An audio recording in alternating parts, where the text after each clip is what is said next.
Welcome everybody, my name is Lida Liberopoulou and in this video I'm going to give some quick thoughts on Assassin's Creed Nexus. Does it work as a VR game? Do its history elements hold up? Let's find out. The gameplay and basic structure of Nexus is very similar to the usual setting of an Assassin's Creed game. You get to sneak around, do some parkour, assassinate people, and the main story switches between the modern day and the historical period. However, this game allows the player to control 3 characters from previous Assassin's Creed games. Ezio from Assassin's Creed 2, Connor from Assassin's Creed 3, and Cassandra from Assassin's Creed Odyssey. You also get to revisit locations such as Monteriggioni and Venice from Assassin's Creed 2, Boston from Assassin's Creed 3, and Delos and Athens from Assassin's Creed Odyssey. We included also some new locations such as Rhode Island, Munichia, and the island of San Michele. There are also some interesting immersive elements that give a new twist to the usual Assassin's Creed format. For example, the VR versions of assassinations, parkour, and stealth are really great fun. Is throwing the axe going to work? Yes!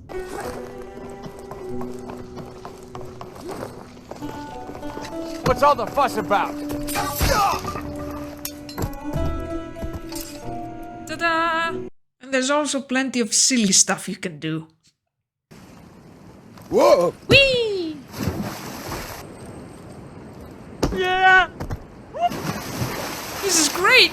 Also, despite the limitations of being a standalone VR headset game, Nexus has done a really good job with the graphics of the environments, especially at night. The headset limitations also means that you don't get the usual flyover view of the Assassin's Creed games. Instead, you get this amusing top-down diorama dollhouse sort of overview that's quite entertaining in VR actually. If I had to choose an environment when it comes to both the gameplay and the historical aspects, I would say that Venice is the best. Especially the San Zanipolo and the Carnivale night sections come closest to replicating the experience of being in that historical setting. The game also includes copies of actual historical objects, artworks, and even playable musical instruments. There are also small activities like playing dice or even NPCs talking with each other and doing some other activity that adds to the period feel. For example, in specific locations in Delos and Athens you can find musicians playing the avlos, an ancient wind instrument.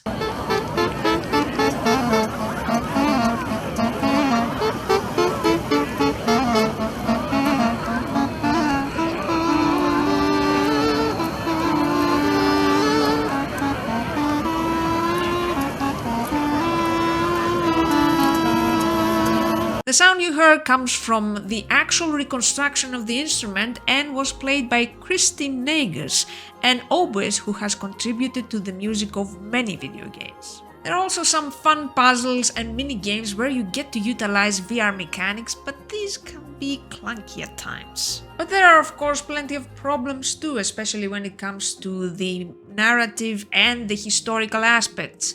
The main issue for me is the main storyline that connects all of the game segments. Especially the modern hacker, Abstergo, Templars versus Assassins part of the game could be irritating at times. But first, you need to know why you're here. We call it the Antikythera mechanism. It barely looks It was like found it. 100 years ago in a shipwreck off the coast of Greece. What is it? It's part of an ancient computer. Yes? Older than recorded history. What? No. We think it was used for prognostication. Predicting the future. Really? So who built it? We believe it predates human Oh, civilization. fuck off! The historical elements of the quest are also a mixed bag, ranging from a superficial connection to the historical events to completely diverging from reality. The weakest quests are those in ancient Greece featuring Cassandra. The same goes with the ancient Greek locations, with Delos probably being the one closest to the layout of the actual historical site. Athens and Munich are probably the least convincing, with Athens having almost none of its recognizable landmarks with the exception of the Acropolis that's looming in the background. Also, Nexus falls into the common trap we see in historical games where historical objects are overused. For example, the Sphinx of Naxos is used as a common decoration even in private homes, giving the impression that these objects were mass-produced. The ancient Greek setting of the game is especially weak. A notable example is a segment of a quest that takes place inside a symposium, which looks more like a modern high-end party with an ancient Greek theme, so much so that I have expected to see a waiter serving cocktails.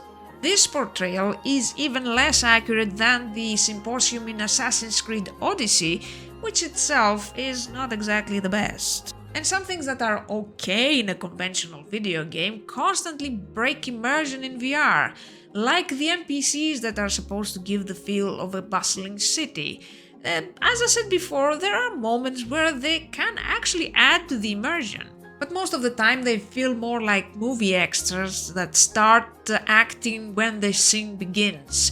There are also the problem of the black loading screens that occur between the indoor and outdoor locations that can be pretty disruptive. Overall, I would say that certain parts of Nexus work well as historical reconstructions. However, the Assassin's Creed series always had its focus on the gaming aspects, and that's perfectly fine. As I said in the beginning of the video, I had a lot of fun with this game. Perhaps the thing that demonstrates best the problem with the historical elements in the game is the historical construct collectibles. These are points of interest you can interact with, which trigger a floating text box providing additional details about the real-world history relevant to your current location or quest. This is a very old and very conventional way of conveying information, whereas in a game like this, you would expect something far more immersive and experimental. And this is not restricted to historical information in the game. Nexus is a mix of VR immersive elements with old-school conventional design. This is expected since we are currently in a transitional phase from flat to immersive screens, but considering the resources they have, I expected a lot more innovation and experimentation from a AAA studio. That's it, my next big video on the historical locations of Assassin's Creed Odyssey is gonna take a while. I'm also currently working on a much larger, soon to be announced project, but I might post some smaller videos in between. If you want to see more videos like this, please subscribe and Ave atque Vale.